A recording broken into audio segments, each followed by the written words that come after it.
بسم الله الرحمن الرحيم. وصفتنا حبايبي ان شاء الله النهارده كده مع بعض هنعمل فيها وصفه سهله ولذيذه كده وسريعه، تنفع معاكي فطار، تنفع معاكي عشاء، حاجه كده تدفي في الشتاء. هنعمل ان شاء الله النهارده مع بعض طاجن ام علي بطريقه سهله وبسيطه جدا بعجينه الملفيه. وهقول لك ايه البدائل الموجوده عندك اللي ممكن تستخدميها بدل عجينه الملفيه ويديكي نفس الطعم اللي احنا شايفينه مع بعض والشكل الجميل ده. اول حاجه انا عندي كده عجينه الملفيه دي بنجيبها من اي مكان بتاع حلويات، مستلزمات حلويات، ودي بتكون احسن حاجه بيتعمل بيها ام علي. زي ما احنا شايفين دي عجينه الملفيه بنجيبها جاهزه كده، وطي طبعا اسهل ما نشتريها بكتير، اما نعملها في البيت يعني تشتريها اسهل.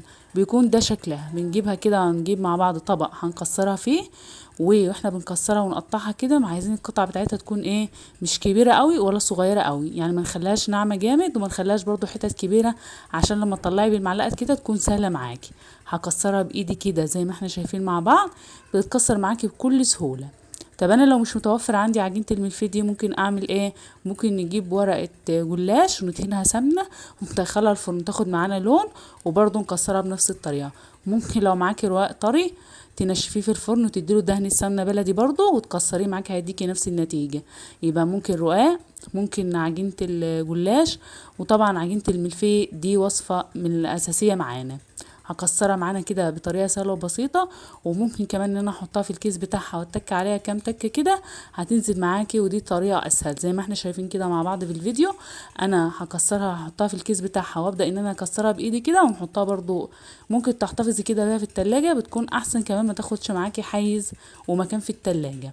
يبقى احنا جبنا عجينه الملفيه كسرناها كده مع بعض، وقلتلك ايه بدائل عجينه الملفيه. ممكن كمان لو عندك رواق تحمريه برضو هيديكي نفس النتيجة.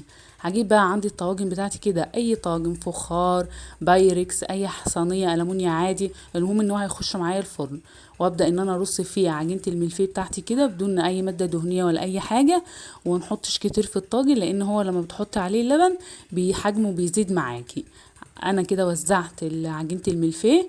عندي بقى مكسرات، زبيب، جوز الهند، اي مكسرات عندك بتحبيها ومتوفرة عندك بتحطي منها. هبدأ ان انا اوزع المكسرات بتاعتي كده على كل طاجن حبة كمان. وطبعا لو في نوع من المكسرات محدش بيفضله بنشيله ونحط بداله اي نوع تاني، وممكن كمان من غير مكسرات عادي. يبقى كده انا وزعت المكسرات عندي اللي هي جوز الهند وزبيب سوداني. بعد كده عندي ده حوالي لتر من اللبن المغلي، ويكون اللبن بتاعي سخن مغلي نازل من على النار، وابدا ان انا اصب في كل طاجن بما يعادل ان هو يغطي عجينه الملفيه بتاعتي. يبقى كده انا صبيت اللبن بتاعي، واللبن ده طبعا مش ضايفه له اي اضافات، وممكن انت تضيفي فيه السكر والفانيليا، بس انا بحب ان انا اضيف السكر والفانيليا في كل طاجن لوحده، بحيث ان بيحب السكر زياده او بيحب السكر قليل. بعد كده هضيف لكل طاجن حوالي معلقتين من السكر، وفي طاجن ممكن تحط له معلقه اتنين زي ما بتحبي، السكر ده بيكون اختياري.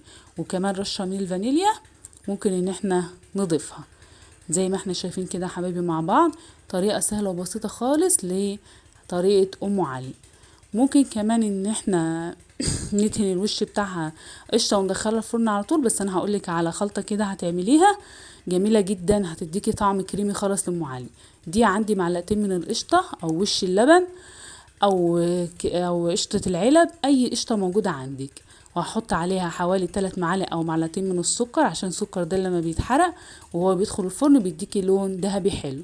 وعندي هنا مكون رئيسي في ام علي الكريم شانتيه، هحط حوالي 3 معالق او 4 معالق من كريم الشانتيه، وابدا ان انا اقلبهم كويس جدا مع بعض. وهحط لهم كمان رشه من الفانيليا، والفانيليا دي ممكن تضيفيها على اللبن او تضيفيها على الخلطه دي زي ما بتحبي، واقلبهم كويس جدا. ولو لقيتي الخليط معاكي تقيل شويه ممكن تزوديه معلقتين لبن، او ممكن كمان تزوديه معلقتين لبن بودره.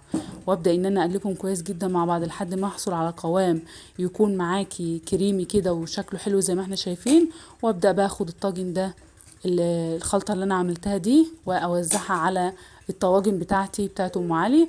وممكن كمان ان انتي تحطي كله في طاجن واحد وتدخليه الفرن، بس انا بفضل ان انا احط كل واحد لوحده، اللي عايز ياكل دلوقتي ياكل بعدين، وطبعا بتقدميها سخنه. وابدا اوزع معاكي كده زي ما احنا شايفين الخلطه اللي احنا عملناها بطريقه سهله وبسيطه. يبقى الخلطه دي كانت عباره عن معلقتين من القشطه على معلقتين من السكر، 3 معالق كريم شانتيه، رشه من الفانيليا، قلبناهم كلهم مع بعض. والفرن بقى بيكون عندي على درجه حراره 200 ل 220، وادخل الطواجن بتاعتي تاخد تشميعه من على الوش كده ولون، ونقدمها مع بعض.